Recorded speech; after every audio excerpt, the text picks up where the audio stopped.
We like to think of the late Marlon Brando as a tragedy, a bloated, lazy old man who faded away in empty mansions and wrecked his career. But what if I told you that's the biggest lie in showbiz history? He didn't lose his mind. He became the highest-paid troll on the planet. While other actors crammed lines, he demanded $19 million to read from a baby's diaper. He'd show up on set with an ice bucket on his head, stick a tiny earpiece in to catch police radio waves mid-scene, and boldly snubbed the Oscars, publicly humiliating the U.S. elite. Today, we crack open his secret audio diaries and prove the Godfather didn't go mad. He just brilliantly robbed Hollywood's casino. You clicked on this video because you want to know, who was the Godfather really? A genius who lost his mind? Or a level 80 troll who duped the system? I've dug through dozens of memoirs from his peers, read transcripts of his personal audio diaries, and scoured reports from film sets to piece together a picture you won't find in typical documentaries. Forget the lazy fat man image. I'll prove to you that Brando was the first punk in film history, and this chaos doesn't start with his birth, or even with The Godfather. It all began the moment he decided to say no to the most prestigious award on the planet. Act 1. Sabotage as Art. You think you know this story. 1973.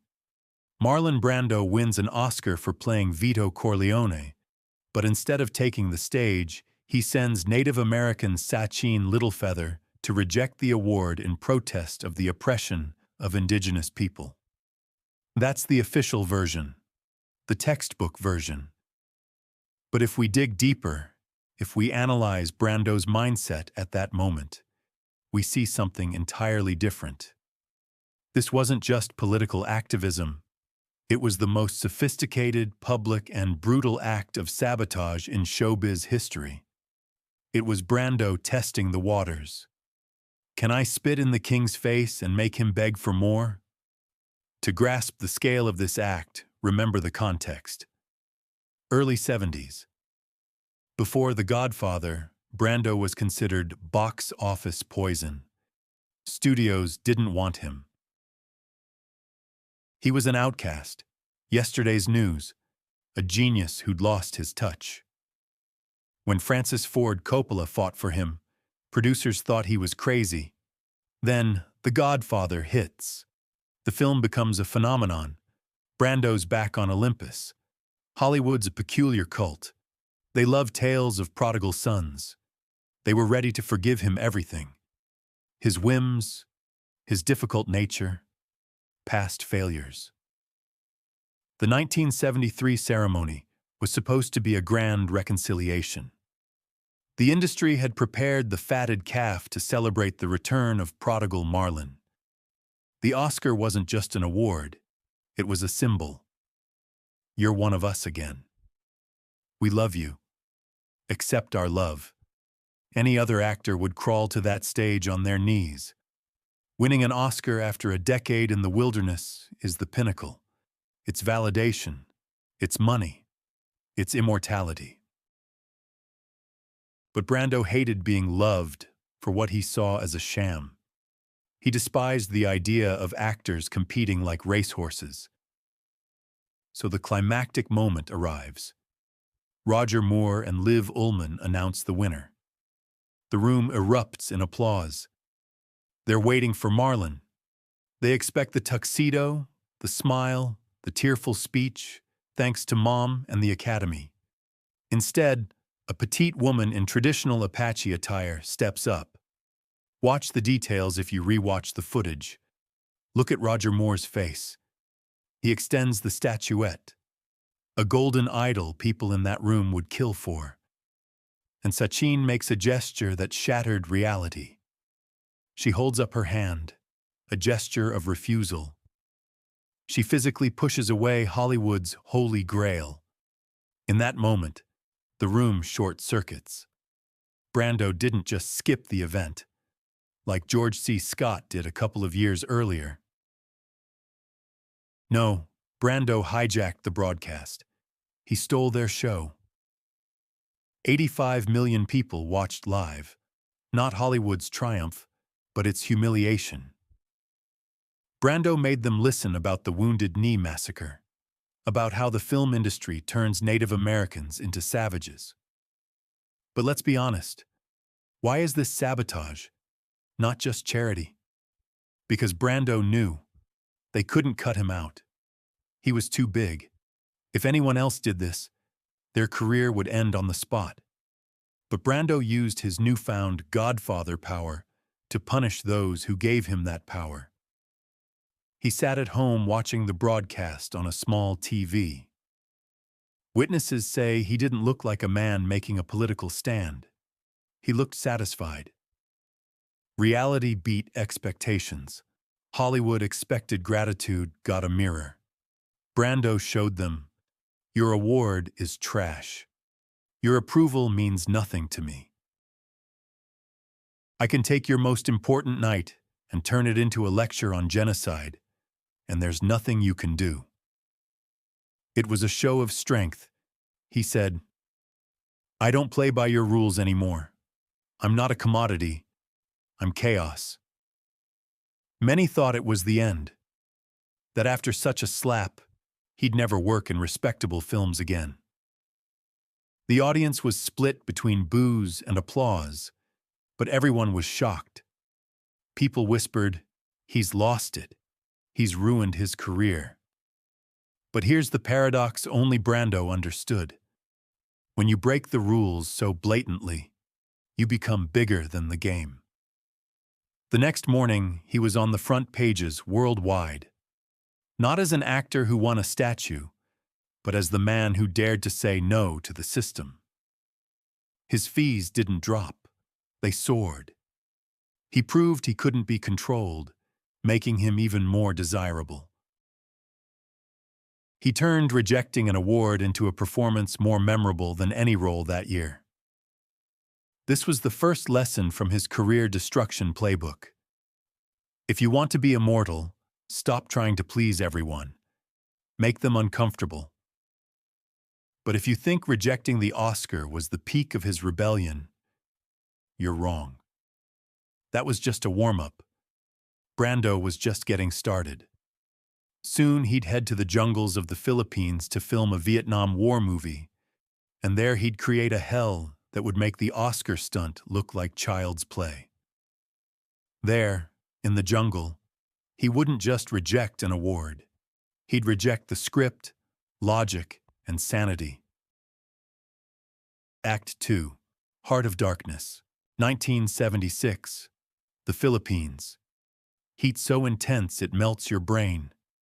Typhoons tear apart the set. Martin Sheen suffers a heart attack right on set. Francis Ford Coppola mortgages his house, his car, his future to make Apocalypse Now. He teeters on the edge of suicide.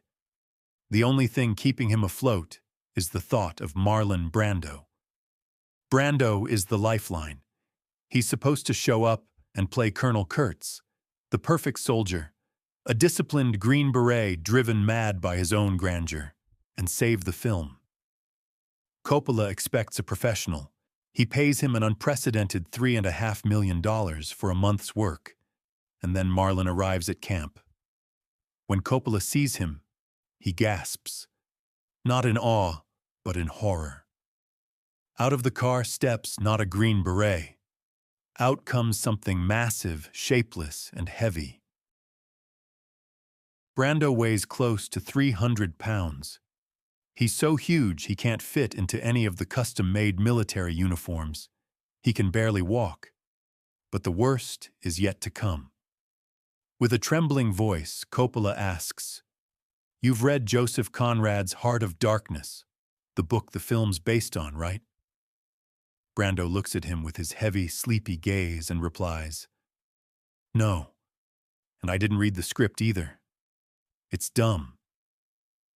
This is the moment any sane director would fire the actor, sue him, and shut down the project. Brando has taken $3 million up front, shown up unprepared, overweight, and refused to learn his lines. It looks like the greatest scam in film history. Everyone on set is convinced Brando is just mocking them. He came to collect a check and destroy Coppola. But here's where reality beats expectations. Brando isn't lazy. He's the only one in the jungle who understands what the film is really about. He looks at the script and sees a standard Hollywood villain. A general gone mad. Boring, flat, fake. Brando realizes if he plays it as written, it'll just be an action flick. He wants to create a myth. Instead of filming, he makes Coppola sit with him on a houseboat for a week, just talking. Imagine the tension. A crew of hundreds sitting idle, dollars burning every second, while Brando lectures the director on the nature of good and evil eating ice cream. He breaks Coppola. He forces the director to abandon his own ideas. Brando convinces him, "My character can't just be a soldier. He must be something mystical, enormous, like a Buddha statue filled with evil." His extra weight? Brando turns this flaw into the film's main artistic choice. He demands to be shot only in shadows, only in close-ups, capturing fragments of his face from the darkness. He knows his bulky body in black clothing will look like a monolith, a mountain hiding a threat. If he'd been thin, he'd just be a soldier. Being massive and cloaked in darkness, he becomes a deity. And then he does something no one expects. One morning, he shows up on set with a completely shaved head. No warning. He sees this image in his mind and just makes it happen. A bald skull gleaming in the cave's half-light. This image becomes iconic. It isn't in the script. It's pure Brando instinct. And finally, the famous horror monologue. Brando never learns the screenwriter's lines. Instead, during the final scenes, he starts improvising. The legendary story about vaccinating children against polio, only for enemies to cut off their arms, isn't on paper. Brando pulls it from the depths of his subconscious right in front of the camera. He isn't playing a role. He plunges himself and Coppola into a genuine trance. He mumbles, whispers, pauses for what feels like eternity. The cameramen go mad, not knowing when to cut. The result? Those 15 minutes Brando is on screen change the film's very structure. Before his appearance, it's a war drama. After, it's a psychological horror. Brando proves, perfection doesn't come from order. Perfection is born from chaos. If he'd been a professional, if he'd slimmed down and memorized his lines, we'd have just a good movie. But because he was a saboteur, because he made everyone suffer and adapt to his madness, we got a masterpiece. He bent reality to his will. He didn't just play Colonel Kurtz, who created his own kingdom in the jungle against command. Brando became Kurtz, creating his kingdom on set against the director. Coppola would later admit that it was this chaos that made the finale great. Brando destroyed the script to find the truth. But how did he manage to deliver such deep philosophical monologues without memorizing a single line? How could he play a genius when his gaze was constantly darting, as if searching for something? The answer is even more cynical and brilliant. It wasn't just laziness. It was a technique Brando invented to kill acting in the classical sense forever. And for that, he needed a little radio receiver and a whole lot of audacity. Act 3. An earpiece and cheat sheets on the forehead. Picture this. You're a young, ambitious actor. You've memorized your lines to perfection. You step onto the set of The Godfather to perform a scene with the legendary Marlon Brando. Your heart races, camera, action. You look into the eyes of the legend, expecting to find the abyss of Don Corleone's wisdom. But Brando doesn't meet your gaze. He's looking at your forehead, or your shoulder, or the lamp behind you. You start to feel uneasy. You think, God, am I so bad that he won't even look at me? No. It's just that behind you, taped to the wall, is a card with his lines. For decades, Hollywood buzzed with tales of Brando not learning his lines. Critics and jealous peers called it the height of unprofessionalism. He's faded away in empty mansions. Can't remember 2 sentences. They whispered in the wings. He just doesn't care. He's a lazy fat cat, the papers wrote. It's a lie. And this lie hides one of the deepest revolutions in acting. Brando truly hated learning lines.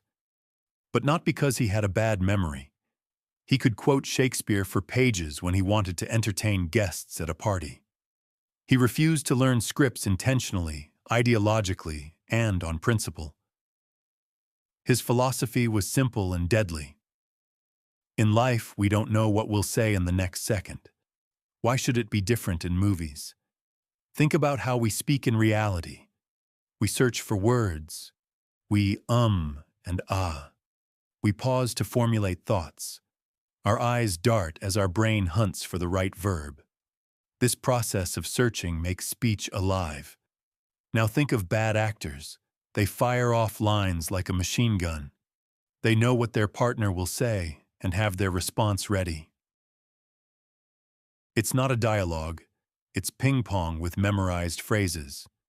It's a falseness that made Brando sick.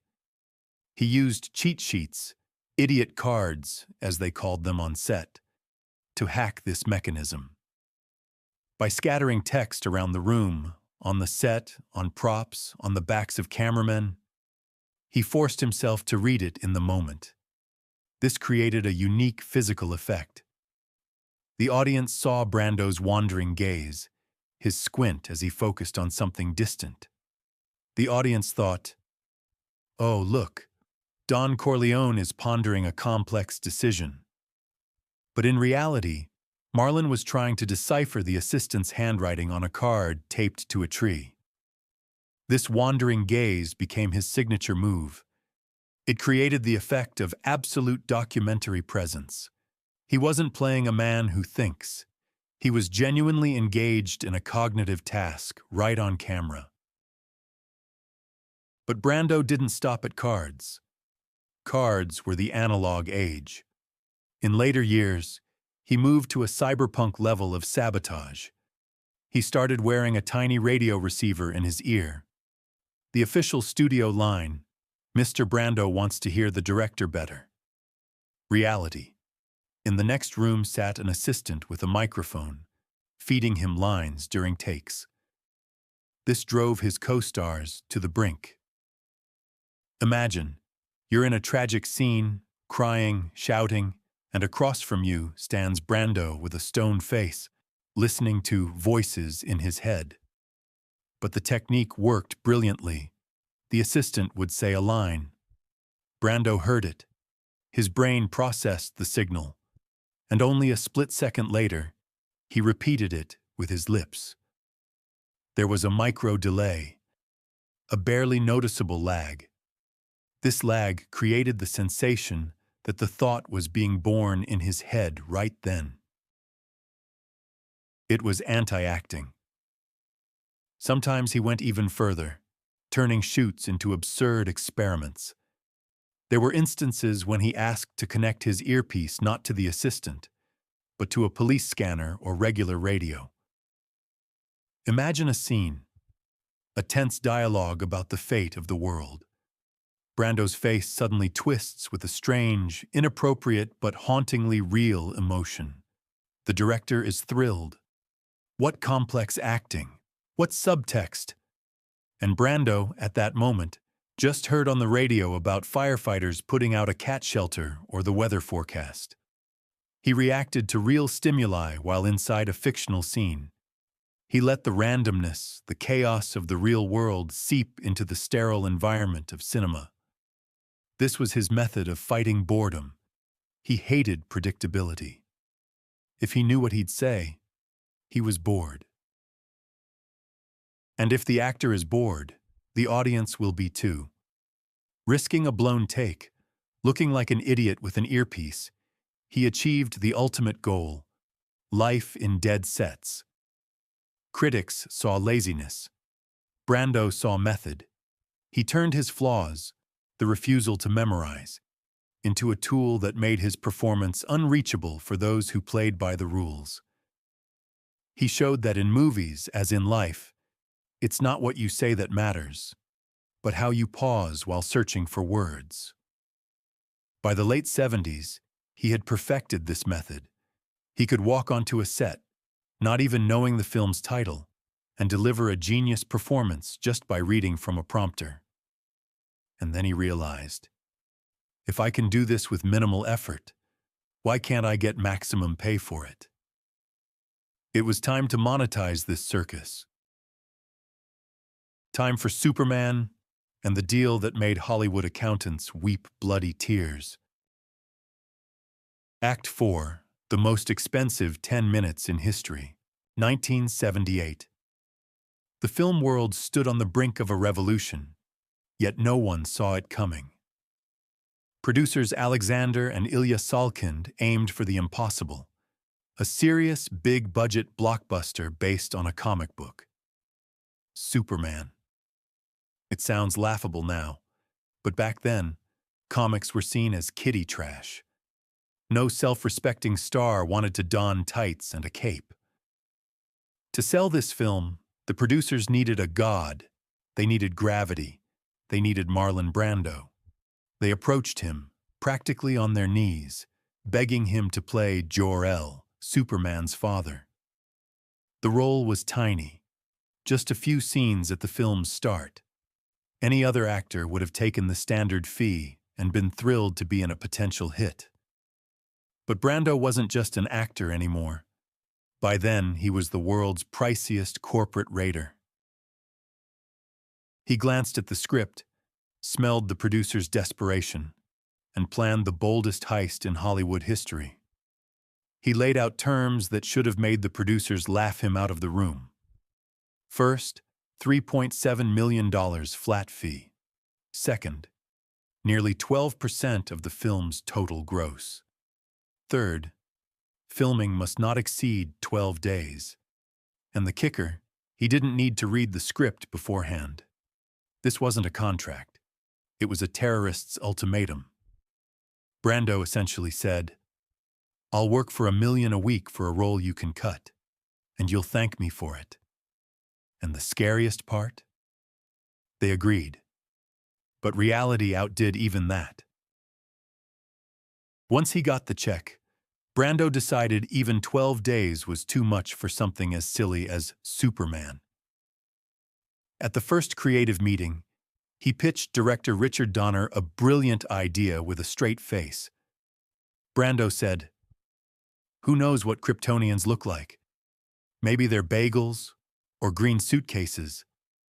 Picture the scene. The greatest actor of his generation sits there, convincing the director that Superman's dad should be a talking green suitcase." Brando argued, "I can voice the suitcase from home. It'll save us all time, and audiences will be stunned by the bold concept." Many thought it was madness. No, it was a test. Brando was probing the limits of their idol worship. He wanted to see how far they'd bend just to have his name on the poster. If Donner had agreed, Brando likely would have laughed and walked out, despising their spinelessness. But Donner begged him to play a man.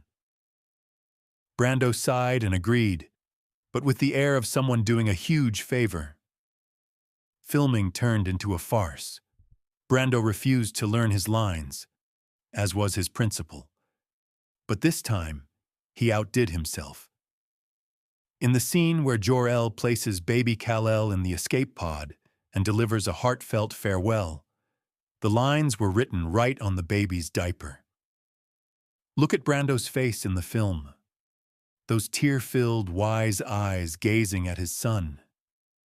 In reality, he was reading, "You'll travel far, my son," from the baby's backside. It was the peak of his cynicism. He sold them the emotion of universal sorrow while reading off a diaper, and got the biggest payday of his career for it. The result? His screen time was just under 20 minutes, including pre-recorded holograms. For this, he pocketed a total of $19 million with percentages. Christopher Reeve, who played Superman, pumped iron, hung from wires, and carried the whole film, got $250,000. Brando earned more for his bathroom breaks on set than Superman did for the entire film.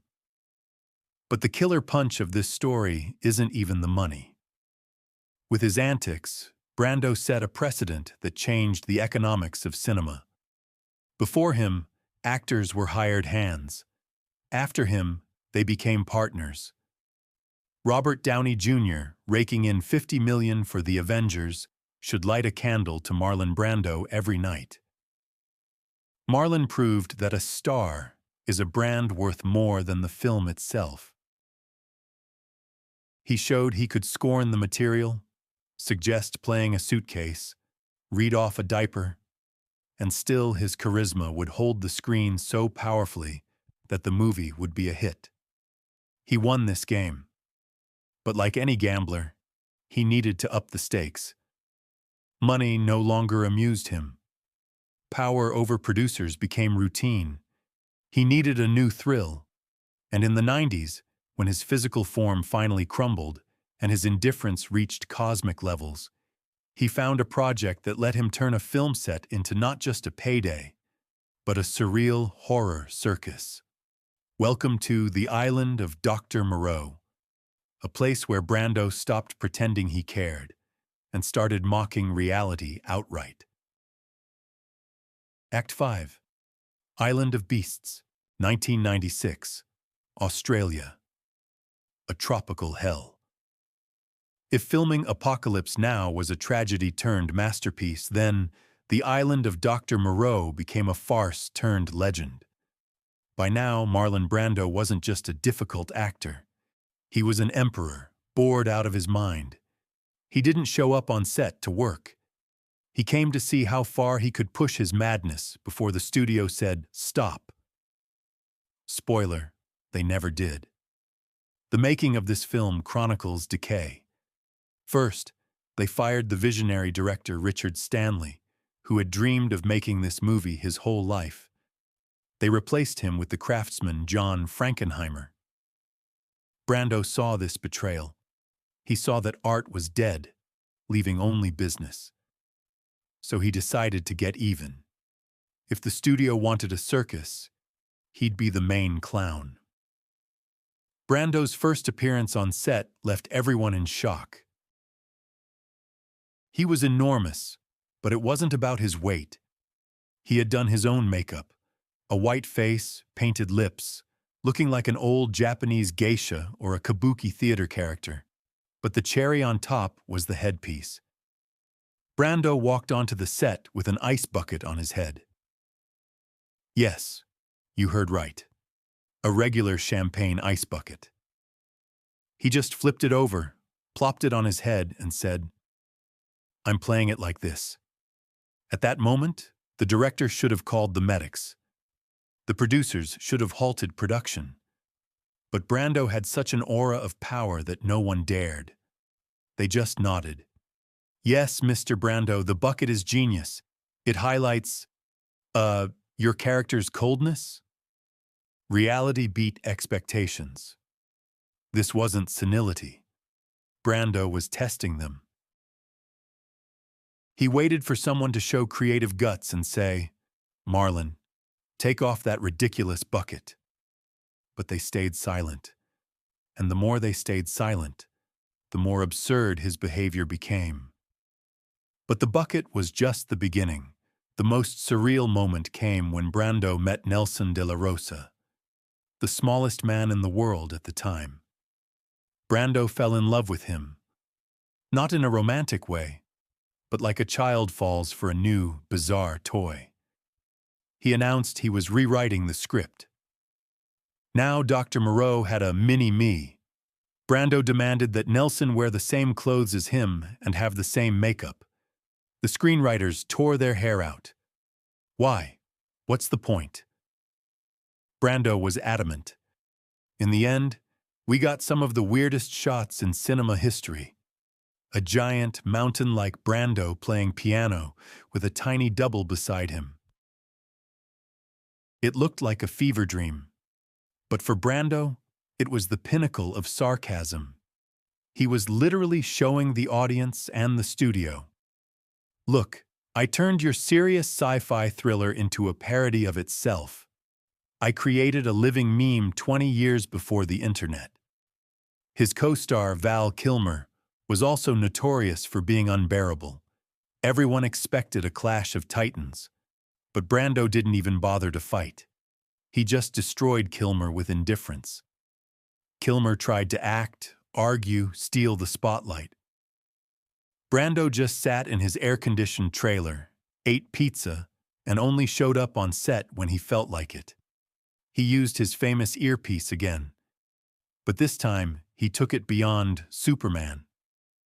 The crew said Brando often picked up the local town's police radio. Right in the middle of a take, where his character should discuss genetic experiments and humanity's nature, Brando might freeze and say, "Oh, there's a robbery at Woolworth's." The director yelled, "Cut! What was that?" And Brando calmly replied, "Just life, John. Just life." The Island of Dr. Moreau bombed at the box office. Critics tore it apart. The director's career was ruined. But Brando emerged unscathed.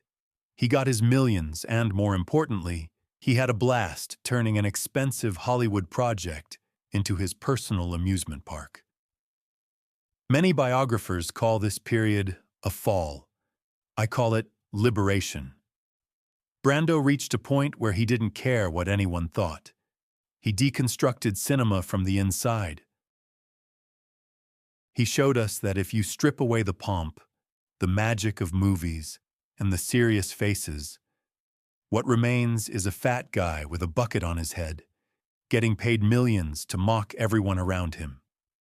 And there was more truth in that than in all the Oscar-winning dramas of that year. But to understand how he reached this cynical greatness, we need to rewind the tape. Back to the beginning. To when a young, beautiful, and fierce Marlon Brando wasn't destroying cinema, but reinventing it. Because before he became the monster breaking the rules, he was the god who wrote them. Let's go back to the 50s, to the wet t-shirt in A Streetcar Named Desire, and understand the true revolution of his method. Act 6. Birth of the Method. To grasp how Marlon Brando ended up with a bucket of ice on his head and reading lines off diapers, we need to rewind. Back to square one. 1951, when A Streetcar Named Desire hit the screens. Many thought Brando was just a pretty boy who could act. That's a fundamental mistake. Young Brando wasn't an actor. He was a terrorist who walked into the sterile museum of classical theater and blew it up from the inside. Let's remember the context. What was cinema like before Brando? It was the realm of Laurence Olivier and Cary Grant. A world of high style. Actors spoke with perfect diction, wore perfectly pressed suits, and even dying on screen, they fell beautifully, theatrically.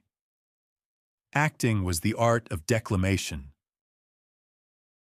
You had to strike a pose, turn to the light, and deliver your line loudly and clearly, so even the deaf grandma in the last row of the balcony could hear. It was a beautiful, noble lie. And then came Stanley Kowalski. In the first scene, audiences felt a shock like an electric jolt. On screen was no gentleman. There was an animal. He scratched himself. He sweated, really sweated, with wet patches under his arms, which in the 50s was considered vulgar. He talked with his mouth full. He mumbled, swallowed his words, grunted. Old-school critics were furious. They wrote, "This guy can't talk. He's got mush in his mouth." But audiences, especially women, couldn't take their eyes off him. Why? Because Brando brought something to the screen that had never been there before: physiological truth. His famous mumbling wasn't a speech defect. It was a weapon. In real life, people don't talk like they're on stage. People mumble when they're tired. People whisper when they're in pain. Brando made the audience strain to hear him. He destroyed the distance between the screen and the seats. He made the viewer lean in to catch his words, and in that moment, he grabbed them by the throat. They call it the method, linking it to Stanislavski's system. But reality, as always, is more complex. Brando hated the term method, which he associated with Lee Strasberg, whom he despised. Brando learned from Stella Adler, who preached the power of imagination, not digging into childhood traumas. But to the public, that didn't matter. They saw electricity on screen. Watch the scene where he yells, "Stella." A classic actor would play it as a tragedy, with pathos and hand-wringing. Brando played it like a wounded animal. His wet, torn t-shirt became a symbol of a new era. He was the first man in film to allow himself to be both an aggressive object of sexual desire and a vulnerable, crying child. He shattered the image of the flawless hero. Before Brando, a hero had to be a role model. Brando showed that a hero could be a rapist, a brute, a thug, yet possess a magnetism impossible to resist. It was a revolution. James Dean, Paul Newman, Robert De Niro, Al Pacino, they all came out of Marlon Brando's sweaty shirt. Without him, there would be no modern cinema. He showed that ugly truth is more interesting than beautiful lies. But here's the tragedy that explains all his later actions. Brando sought truth. He wanted to be real. But Hollywood is a dream factory, an illusion factory. As soon as Brando showed this new, raw style of acting, Hollywood commercialized it. His rebellion turned into a brand. His truth was copied by thousands of hacks, turning it into a new cliché.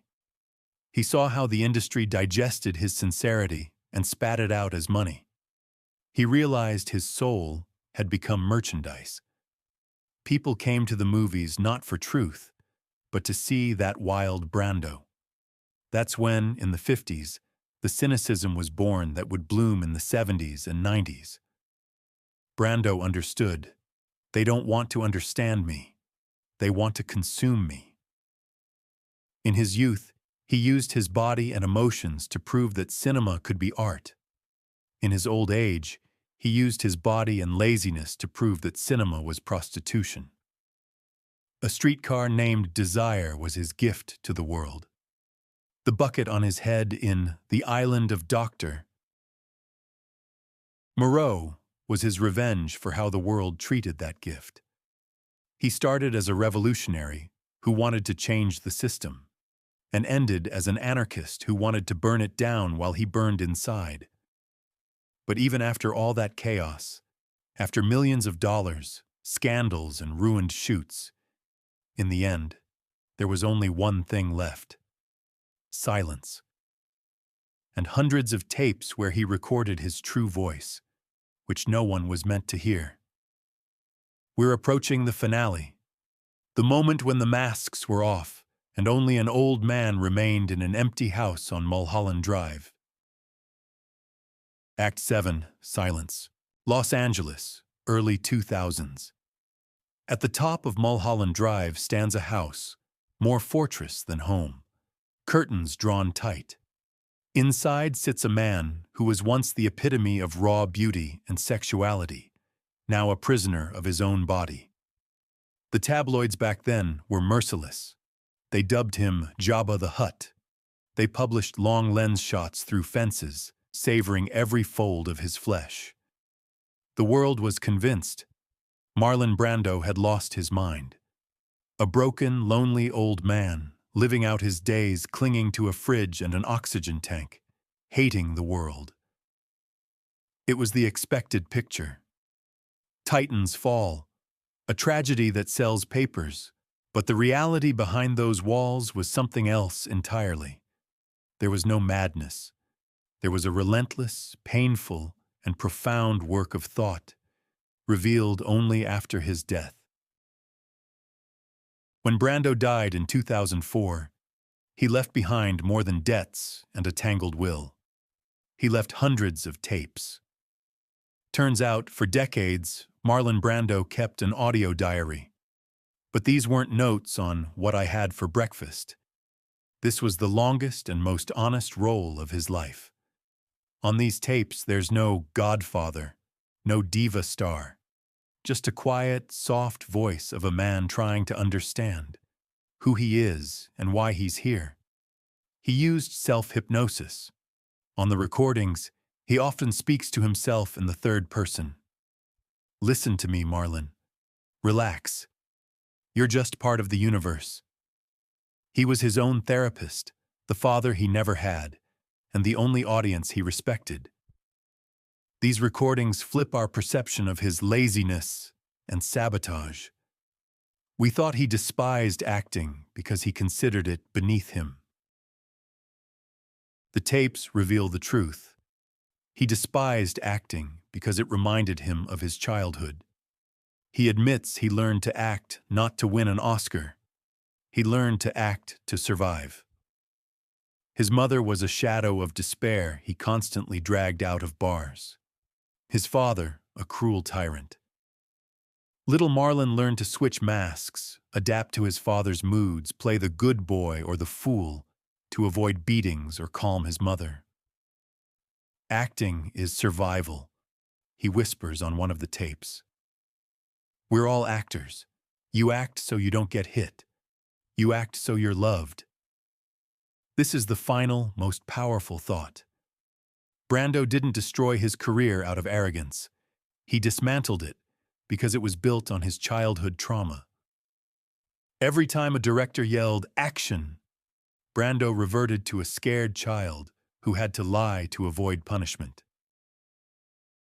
His obesity, his rudeness, his earpiece, the bucket on his head, it was all a massive armor. He built a fortress of fat and cynicism around his wounded soul so no one could hurt him again. He pushed the world away before it could reject him. In his last years, he didn't wallow in despair, but immersed himself in science, philosophy, and the internet. He could discuss engine mechanics or aerodynamics for hours. He patented several inventions. He sought truth in the real world because the film world was a factory of lies. His death on July 1st, 2004, from pulmonary fibrosis, was the final point in a script he wrote himself. His funeral wasn't a spectacle for thousands of fans. It was a private farewell. His ashes weren't scattered over the Hollywood hills, but over Death Valley and Tahiti, places where he felt free from masks. So who was he? History remembers him as a great actor who lost his shape. But listening to these tapes, we understand.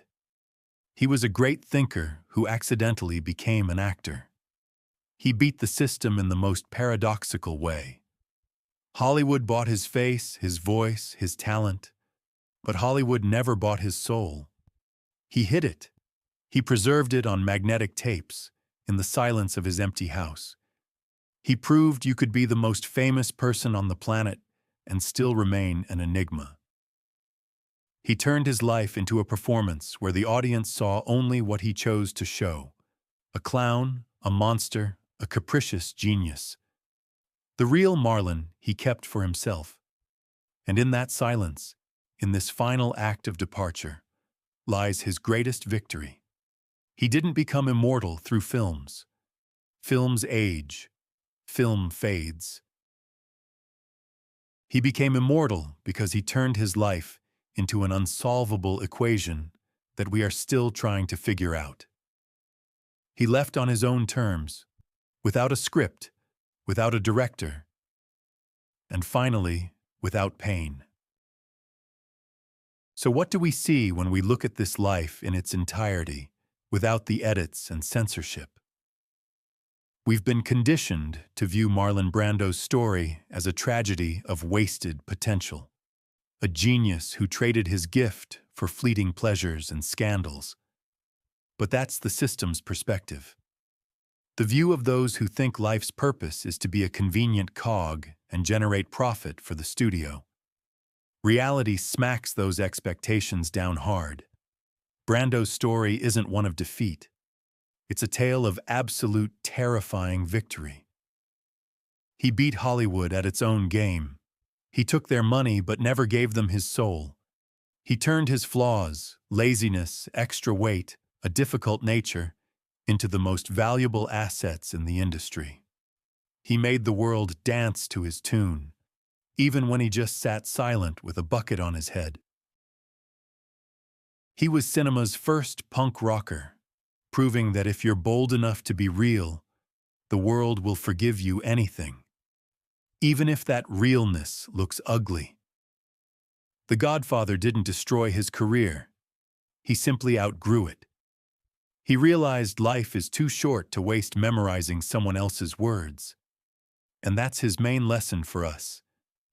Don't fear disappointing others if that's the price of staying true to yourself. So, Brando was the only man who stared down the Hollywood beast and didn't blink. He turned his life into the most expensive performance in history, making producers pay millions for his silence, his bulk, and his disdain. He wasn't a crazy old man. He was the most successful businessman, selling emptiness at the price of gold. Reality exceeded expectations. We thought he was losing, but he was just robbing the casino. But Hollywood doesn't forgive such things. The system learns.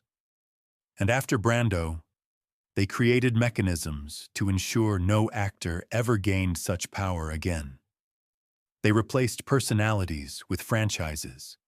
They swapped rebels for guys in green tights against a green screen.